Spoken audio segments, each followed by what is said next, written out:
Hi, folks. This is Linda Shenton Matchett, and I am here tonight with another episode of Moments in History. This is where I come to you with questions, answers, and lots of artifacts. The last several weeks, we've been going through artifacts that I have found here in the house. I had more little goodies than I thought possible.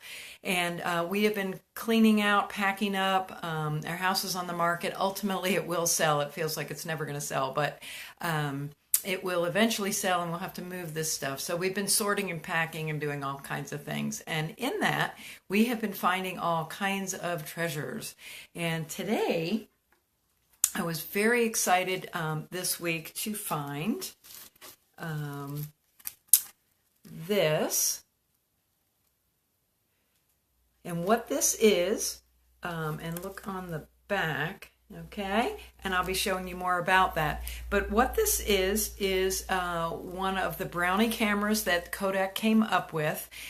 This one, from what I can figure out on what is written on around the lens and the shutter, is that it is a Kodak Brownie 2A folding pocket camera. Now, do you see how big this is? Okay, my finger spread's about 7 inches, so this is about 7 inches long and about 4 inches wide. I don't have any pockets that size, so the fact they called it a pocket camera I thought was interesting. It was manufactured between 1915 and 1926, and this is a 2A, and the reason for that was differences in technology and things that they've done around this.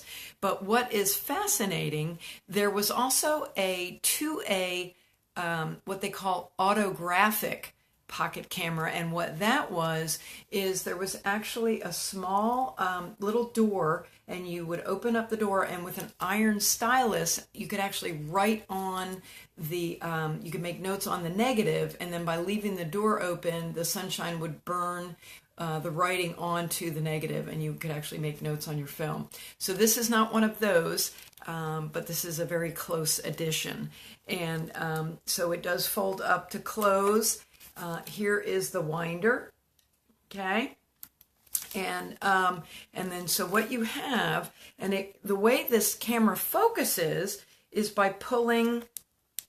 I don't want to break this thing, but it does pull out. Yeah, there you go. So you can see that as it pulls out, and that changes the focus of the camera. And then you've got some choices up here, and that has to do with the, oh, I wrote this down. Darn.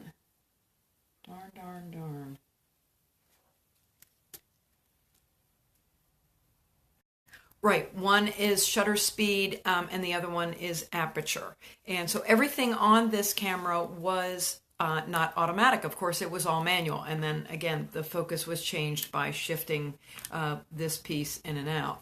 And then what you did was you held it and looked down into this piece, which is your viewfinder. And you would look, and I'm looking at it right now, and I can see myself on the camera as I'm watching myself.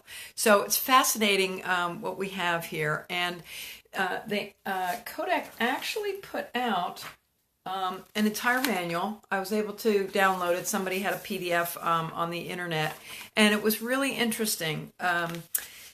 It talks about how to load the camera, and at this point, it was important for people to do it in a very dim room. You couldn't risk exposing the film, and so you had to load your camera, the camera roll, in the camera in a very dark room. But then they talked about there's actually information in the manual about taking good pictures, and the price of these cameras ranged from about $8 all the way up to about $13 over the life of the camera. As I said, it was manufactured between 1915 and 1926. So the prices did go up as years went by. But it was considered an everyman camera. Just about anybody could afford this camera, and so it was an opportunity to just capture moments in time. In fact, I don't know if you use the phrase Kodak moments, but that was, I thought that was something that had only been devised in the last, I don't know, a couple of decades, but that was very early on in the Kodak Brownie marketing campaign. Kodak moments, and it became known and used just very regularly. But it talked about cleaning the lenses so that you get decent pictures. And then the part on here, you're going to adjust. You're going to adjust up here depending on whether you're indoors or outdoors. And I didn't realize, but when this first came out, the shutter speed was what indicated whether they considered it an instantaneous photo. And if that's the case, then they coined the phrase snapshot. So that's where that came from. You were taking instantaneous photographs, and then they were known as snapshots. And then in, I think, the 30s or 40s, it started being referred to as just snaps. That was kind of something that they did. So it's a fascinating little booklet. Again, coaching the individuals who purchase it on exactly how to do start to finish, how to get a great photograph. And it's interesting. I'm not a photographer at all. My husband and I bought an SLR back in the, I don't know, probably mid to late 80s. And thank goodness for the automatic setting. That's what made me a somewhat decent photographer, but I am by no means a really good photographer, whereas my husband is excellent, a very, very good photographer. He understands all of the physics behind it and just does a really great job. But this is what the manual talks about, and it actually coaches the everyman on how to take some great pictures.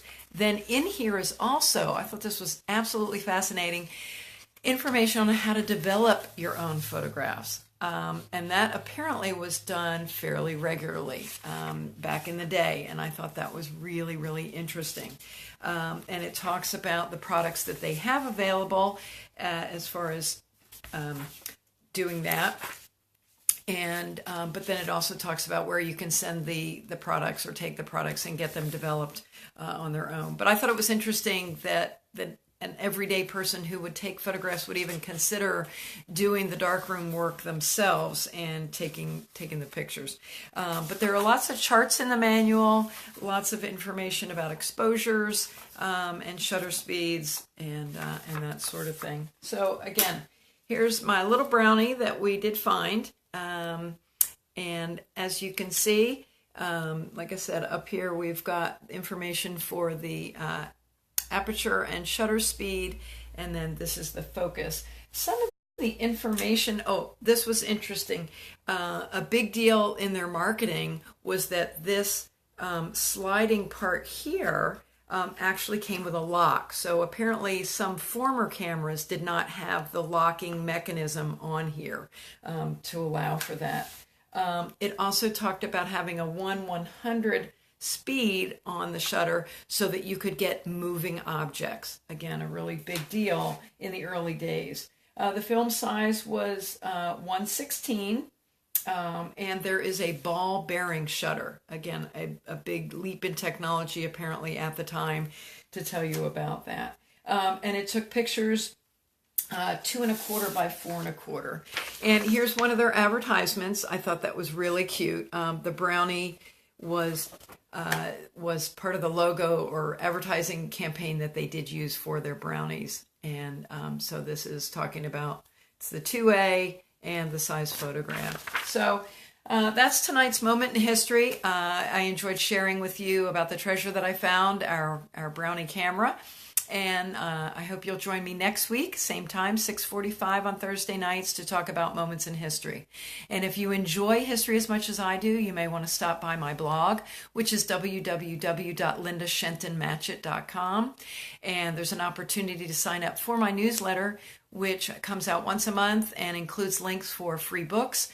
It also includes book reviews and, of course, historical tidbits and further information as also about books that I have coming out and that sort of thing. So thanks for stopping by, and I look forward to seeing you again next week. Have a blessed week.